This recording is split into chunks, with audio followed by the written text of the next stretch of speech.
दोस्तों, जैसा कि आप जानते हैं कि अभी एमपीएसआई का नोटिफिकेशन आउट हो गया है। ठीक है, आप इसको मत पढ़िएगा, एएसआई लिखा है लेकिन एक्चुअली ये सूबेदार एएसआई है। सूबेदार भी निकला और एसआई भी निकला हुआ, ठीक है ना। तो नोटिफिकेशन एडिट हो जाएगा, आप टेंशन मत लीजिएगा। एसआई की वैकेंसी है, ठीक है ना। देख लीजिए, लिखा है उप निरीक्षक, ठीक है ना, ठीक है ना। सूबेदार और उप निरीक्षक, ठीक है, उसको उप निरीक्षक को बोलते हैं एसआई, ठीक है। तो चलिए हम आगे बढ़ते हैं। फॉर्म भरने की जो डेट है आप देख सकते हैं, ठीक है ना। 1 मिनट रुकिएगा। जो फॉर्म भरने की जो डेट है, जैसा कि आप देख सकते हैं, 27 अक्टूबर से स्टार्ट होगा और 10 नवंबर 2025 तक चलेगा, ठीक है। चलिए हम विस्तृत नोटिफिकेशन के बारे में एक बार जान लेते हैं कि इसकी क्या क्या एलिजिबिलिटी है, ठीक है। सबसे पहले आप देख लीजिए, इस बार जो फ़ीस है अनारक्षित यूआर के लिए 500 रुपये है, और जो एमपी के एससी एसटी और ईडब्ल्यूएस है उसकी फ़ीस 250 रुपये है, ठीक है। ये जो फ़ीस रखी गई है ये फिजिकल की फ़ीस रखी गई है, जो कि गलत है, लेकिन ठीक है। उनका ये कहना है कि हम एडवांस टेक्नोलॉजी यूज़ करेंगे फ़िजिकल के लिए, ठीक है, जैसे चिप लगाना, ये सब चीज़ें, तो वो कॉस्टली जाता है, तो वो स्टूडेंट से ही लिया जा रहा है, क्योंकि आपको भी पता है स्टूडेंट ही हर जगह भरता है, ठीक है। तो यूआर के लिए 200 रुपये और 100 रुपये ईएस के लिए, ठीक है।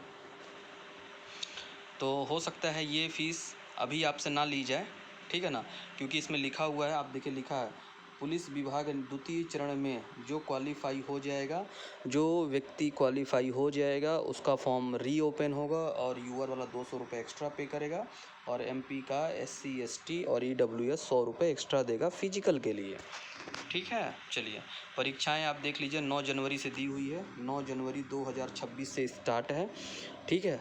ये मैं मान के चलता हूँ 9 जनवरी से नहीं भी ले सकते हैं तो 15 जनवरी के बाद ये लेंगे, ठीक है। ध्यान रखिएगा इस बार, ठीक है। चलिए, अभ्यर्थी का आधार पंजीयन होना अनिवार्य है, इस तरह चीज़ें हैं, यह बाकी आप पढ़ लेंगे, मैं अपने टेलीग्राम चैनल पे भेज दूँगा। आप चाहेंगे तो मैं टेलीग्राम चैनल नीचे पिन भी कर दूँगा, अदरवाइज़ कोई बात नहीं है। चलिए मैं आगे पढ़ने जाता हूँ। ये सब परिभाषाएं देखिए, ये सब कोई ज़रूरी नहीं है, ठीक है।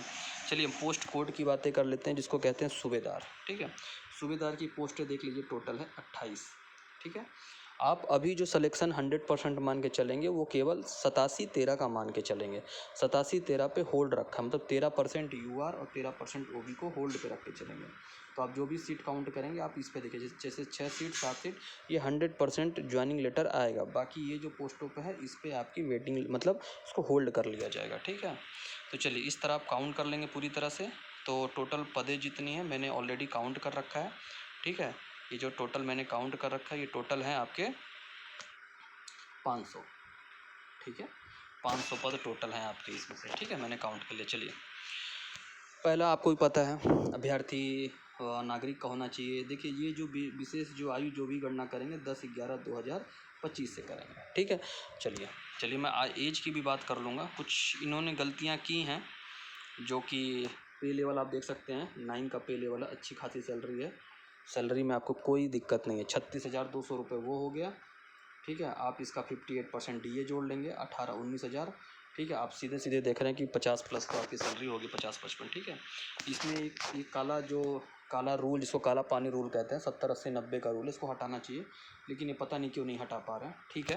वो स्टाइपेंड लिखे हुए हैं कि हम स्टाइपेंड दे रहे हैं, पैसा नहीं दे रहे, स्टाइपेंड दे रहे हैं 3 साल के लिए, ठीक है। तो चलिए इसके बाद आगे धीरे 3 साल हो जाएंगे। देखिए इन्होंने क्या किया है, जिसे भारत सरकार ने 3 साल की छूट दे रखी थी कि कोविड में जो भी वैकेंसी आएगी उसको हम वन टाइम एज रिलैक्सेशन देंगे, वन टाइम, जब भी नोटिफिकेशन आएगा वन टाइम। लेकिन ये 2023 तक के लिए ही वैलिड था, ठीक है। कितना? 2023 तक के लिए वैलिड था। अब एक बात बताइए, जब 2023 में वैकेंसी ही नहीं आई तो हम कहते हैं कि हम उसका क्या करेंगे? समझ रहे हैं आप? वन टाइम जो भी नोटिफिकेशन आएगा वो आपको देना चाहिए था। तो इनका जो नोटिफिकेशन आया था, इनको 3 साल का एज रिलैक्सेशन देना चाहिए था। तो एमपी में यूआर का 36 साल होना चाहिए था, बाकी कम्युनिटीज़ वाइज वो 3 साल 5 साल बढ़ा लेते, लेकिन इन्होंने साफ एज का रिलैक्सेशन देने से मना कर दिया है। ध्यान रखिएगा, यूआर 33 साल है। मध्य प्रदेश के आर्थिक कमजोर को भी, मतलब यूआर और ईडब्ल्यूएस, कौन सा यूआर और जो ईडब्ल्यूएस है ये 33 साल है, ठीक है। और जो देख लीजिए लिखा हुआ है, महिला सभी श्रेणी की जितनी भी महिलाएं हैं, ध्यान रखिएगा, महिलाएं सभी श्रेणी की, और अन्य प्रदेश की महिलाएं, सोचिए कितना, देखिए अन्य प्रदेश की जो भी महिलाएं हैं, अभ्यर्थी पुरुष और महिलाएं, उनको 33 साल दे रखे हैं। और मध्य प्रदेश के यूआर को भी 33 साल दे रखे हैं और ईडब्ल्यूएस। सोचिए कितना गलत है। अदर स्टेट में क्या करते हैं, अदर स्टेट वाले के यूआर को भी थोड़ी सी छूट देते हैं, 37 साल देते हैं, 38 साल देते हैं। आप देखिए बिहार देखिए, ठीक है ना, उठा के इन्होंने ऐसा कर रखा है। इनको थोड़ा संशोधन करना चाहिए। लेकिन देखिए आपको भी पता है, कोई बड़ा यूट्यूबर ना ही कोई बड़ा चैनल आपके समक्ष में खड़ा होगा, ना ही कुछ होगा। आपको भी पता है एमपी में क्या हाल चल रहा है, ठीक है। बाकी एमपी के लोग आपको पता ही है, केवल और केवल हल्ला कर सकते हैं इंस्टाग्राम, टेलीग्राम, फेसबुक के लिए, ठीक है। चलिए ये सब चीज़ें लिखा हुआ है, ये सब आप पढ़ लीजिएगा। अच्छा, इस बात की कुछ विशेष चीज़ें हैं, चलिए मैं बता देता हूँ, जो कि एग्ज़ाम को लेकर है, ठीक है। बाकी आपको पता होना चाहिए, नौकनी, फ्लैट फूड, ये सब चीज़ें देखिए, ये सब नॉर्मल चीज़ें हैं, ये सब ये कॉमन होता है, ठीक है। चलिए पर अच्छा, इस बात का एक बात ध्यान रखिएगा, इसका कट ऑफ उतना ज़्यादा नहीं जाएगा इस बार, क्योंकि इस बार पीएससी लेवल का रखा गया है। मेरा तो ये मानना था कि जब आप पीएससी लेवल का पैटर्न रखें तो एमपी पीएससी से इनको एमपीएसआई करना चाहिए। लेकिन हाँ, इनका ग्रेड पे अलग हो जाता है भाई, वो राजपत्रित अधिकारी का एग्ज़ाम लेते हैं, ये राजपत्रित अधिकारी अभी नहीं है, ठीक है। चलिए जो भी हो, देखिए सबसे पहला प्रारंभिक परीक्षा ले रहे हैं, ये 100 घंटे 100 अंकों का होगा, 100 अंकों का होगा, 2 घंटे होंगे, ठीक है। इसमें कोई भी इसका ध्यान रखिएगा, प्रीलिम्स एग्ज़ाम में कोई भी माइनस मार्किंग नहीं है। ये केवल आपको केवल स्क्रीनिंग के लिए टेस्ट लिया जा रहा है, जिसमें हिंदी रहेगी, अंग्रेजी रहेगी, रीजनिंग रहेगी, इतिहास है, भूगोल है, विज्ञान है, नागरिक शास्त्र है, कंप्यूटर है, तर्क शक्ति है, करंट अफेयर है। लेकिन ध्यान रखिएगा एमपी जीके नहीं है। आप ये मत गलती करिएगा कि आप एमपी जीके पढ़ने लगेगा, ध्यान रखिएगा, क्योंकि उन्होंने एमपी जीके कहीं लिखा नहीं है। प्रारंभिक चर्चा अनिवार्य है, इन्होंने लिखा हुआ है किसी भी तरीके से। अच्छा, ये लिखे हैं हम 10 गुना लोगों को लेंगे मेंस के लिए। इन्होंने एक चीज़ ये भी लिखा है, यदि मान लीजिए किसी व्यक्ति के 80 हैं, ध्यान रखिए किसी एक व्यक्ति का 80 है तो ये 1 गुना काउंट होगा, ठीक है, पहली बात। दूसरी बात, यदि मान लीजिए 80 नंबर पे 100 व्यक्ति लेके आए हैं तो ये 1 गुना ही माने जाएंगे, क्योंकि ये सेम नंबर पे है, ठीक है। भले वो 10 गुना से ज़्यादा होंगे, वो उनको काउंट करेंगे, ठीक है। ध्यान रखिएगा, आगे लिखा हुआ है सब कुछ, ठीक है। मुख्य परीक्षा के लिए लिखा हुआ है, जैसे अनुसूची है 300 नंबर के 2 प्रश्न होंगे, खंड 1 खंड 2, ठीक है। लिखा मुख्य परीक्षा के 2 अलग सत्र होंगे, अधिकतम अंक जितने होंगे वो आपके 300 अंकों को होगा, 2 घंटे की अवधि है। द्वितीय चरण में अंतर्गत शारीरिक माप और शारीरिक परीक्षाएं, ठीक है। मुख्य परीक्षा देख लीजिए, प्रथम 2 घंटे, अधिकतम 300 अंक, प्रत्येक खंड 150 अंक के होंगे। लेकिन हाँ, ये बहुत अच्छी चीज़ है, गुड, ये मेरा दिल खुश हो गया, बहुत ही अच्छा। इनको तो एमपी के हर एग्ज़ाम में माइनस मार्किंग लाना चाहिए, ऐसे फालतू लड़के घुस जाते हैं तुक्का मार के, ठीक है। अच्छा, ये भी बहुत अच्छा किया है कि 1/4 नहीं रखे हैं, 1/3 रखे हैं, लोग तुक्का कम मारेंगे, ठीक है। ये चीज़ देखिए, 2 घंटे का है प्रश्न पत्र, इसमें सब कुछ दिया हुआ है, ठीक है। मुख्य परीक्षा देखिए लिखा है भारतीय इतिहास, ध्यान रखिएगा, इन्होंने एमपी जीके कहीं नहीं लिखा है, भारतीय इतिहास लिखा हुआ है, ठीक है। बाकायदे सब कुछ, एक एक चीज़ बाकायदे सब कुछ इन्होंने लिख रखा है, ठीक है।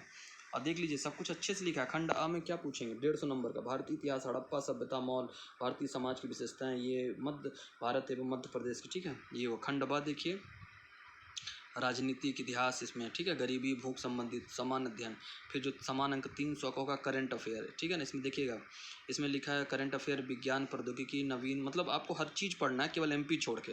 एमपी आपको पढ़ना है मेंस में, ठीक है। तर्क एवं शक्ति लिखी हुई है, ठीक है, सब कुछ लिखा हुआ है। इसमें मैथ भी आएगा, ध्यान रखिएगा, पार्ट बी में, ठीक है। इसमें सब कुछ लिखा हुआ है, ठीक है, लिखा हुआ है। द्वितीय चरण मुख्य परीक्षा के, अच्छा, जब ये द्वितीय चरण के लिए जब मुख्य परीक्षा के लिए आएंगे, प्रवीण सूची तैयार की जाएगी, जिसमें इतना है, विज्ञापन में पदों संख्या से 3 गुना अभ्यर्थी को शारीरिक दक्षता साक्षरता के लिए बुलाया जाएगा। मतलब फिजिकल के लिए 3 गुना को लोगों को बुलाया जाएगा, और इंटरव्यू भी होगा 3 गुना लोगों के लिए, ठीक है। और ये कट ऑफ को आगे पीछे कर सकते हैं। जहाँ 3 गुना पूर्ण होती है, वहाँ समस्त अभ्यर्थी जिन्होंने इस अभ्यर्थियों में बराबर अंक प्राप्त किए, उनको 3 गुना बड़ी संख्या पर भी विचार किया जा सकता है। ये सब लिखा हुआ, ठीक है। 800 मीटर की, बाकी फिर कांस्टेबल की तरह ये फिजिकल का दे रखे हैं, ठीक है, ये सब कुछ दे रखा है। हाँ, ये इस बार का नोटिफिकेशन मुझे बहुत अच्छा लगा, क्योंकि इन्होंने माइनस मार्किंग को इंट्रोड्यूस किया है। मैं तो चाहता हूँ एमपी की हर एग्ज़ाम में माइनस मार्किंग इंट्रोड्यूस होना चाहिए। चलिए, ठीक है, ये सब चीज़ें दी हुई हैं, आप प्रॉपर अभी से। एक बात का इसमें गुड अच्छी चीज़ें क्या है, आप ध्यान रखिएगा, जो लड़का फिजिकल में अच्छा होता है मेनली वो रिटर्न में बेकार होता है। पहली बात, आप इसमें ये मत सोचिएगा, यदि आप नॉर्मल स्टूडेंट हैं, यदि आप अच्छे स्टूडेंट हैं, यदि आप रिटर्न निकाल लेते हैं, फिजिकल के लिए आपको ज़्यादा मेहनत नहीं करनी पड़े, क्योंकि आप ही के जैसा हर व्यक्ति, जो व्यक्ति पढ़ने में जाता है वो फिजिकल कमज़ोर होता है, ठीक है। और जो फिजिकल तेज होता है वो मानसिक रूप से थोड़ा मतलब उतना स्ट्रांग नहीं, मतलब उतना तेज नहीं होता, ठीक है, क्योंकि दो काम आप संभव नहीं है कि कर सकें, ठीक है। तो इस बार आप अच्छे से तैयारी कीजिए, आपका 100% सिलेक्शन होगा, क्योंकि बहुत अच्छा लाया गया, मेरा तो दिल खुश हो गया मान लीजिए था, क्योंकि माइनस मार्किंग इन्होंने इंट्रोड्यूस किया, वो भी 1/4 ना करके 1/3 कर रखा है, ठीक है। ये बहुत अच्छी चीज़ें हैं, ठीक है। ये सब चीज़ें हैं। हाँ, थोड़ा एज का इनको रिलैक्सेशन देना चाहिए था, क्योंकि कोविड आया, लोगों ने 2017 से इंतज़ार किया, ठीक है। 17 8 देख लें, 25, ठीक है, लगभग इंट सीधे सीधे 9 साल बाद आप वैकेंसी दे रहे हैं, तो इनको थोड़ा छूट देनी चाहिए। लेकिन वो ये विभागीय काम है, वो क्या नहीं किए, क्योंकि ये तो देखिए ऐसा है कि ट्विटर पे यदि लोग आंदोलन करें, सरकार प्रेशर में आती है तो छूट देती है, वो आप लोग के ऊपर आप कैसा करते हैं, ठीक है। आप लोग चाहेंगे तो जिससे आप कोर्स ले रहे, देखिए जिससे आप कोर्स ले रहे हैं आप उससे संपर्क कीजिए, ठीक, क्योंकि आपका अधिकार है, ठीक है। चलिए, ये सब चीज़ें हो गई। और आप कमेंट कीजिएगा कि आपको जो MPPB ने जो निगेटिव माइनस मार्किंग का जो इंट्रोड्यूस किया वो आपको कैसा लगा, ठीक है। बहुत अच्छी चीज़ है, बहुत ही अच्छी चीज़। आपको यकीन मानिए, आपको एग्ज़ाम देने में मज़ा आ जाएगा। जब आप अच्छे लोगों के बीच में बैठते हैं तो आप अच्छी तैयारी करते हैं, ठीक है। तुक्के में देखिए गलती होती है, कई ऐसे व्यक्ति सेलेक्ट हो जाते हैं जिनका फिजिकल अच्छा है लेकिन तुक्का मार के निकल जाते हैं, ठीक है। बाकी ये तो आप खुद समझदार हैं, ठीक है। मैं तो कहता हूँ MPPSC में भी इनको इंट्रोड्यूस करना चाहिए, ठीक है। मैं तो अनुशंसा भी करने की कोशिश करूँगा कि यदि मैं किसी तरीके से कर सकूँ तो MPPSC में भी माइनस मार्किंग लाई जाए, ताकि अच्छे स्टूडेंट वहाँ तक पहुँच सकें, ठीक है। चलिए, और कोई भी आपकी इंक्वायरी होगी तो आप मेरे चैनल पे कमेंट कीजिएगा, और टेलीग्राम चैनल का मैं लिंक कर दूंगा, जिनको ऐड होना होगा ऐड हो जाइएगा, नहीं होना होगा मत होइएगा, वो आपकी मर्ज़ी है, ठीक है। मैं इसका नोटिफिकेशन अपने टेलीग्राम पे डाल दूंगा। मेरे चैनल पे आपको हर चीज़ जानकारी तुरंत मिलेगी। देखिए यार भाई, मैं भी स्टूडेंट हूँ, मैं भी पढ़ूंगा, ठीक है, और आप भी पढ़िएगा। कोई ज़रूरत होगी तो आप पूछिए, मैं पूरा जानकारी दूंगा, नहीं होगा तो नहीं दे पाऊँगा, ठीक है। चलिए, मैं अब अपनी वाणी को विराम देता हूँ, जैसा होगा कमेंट कीजिए। जय हिंद, जय भारत।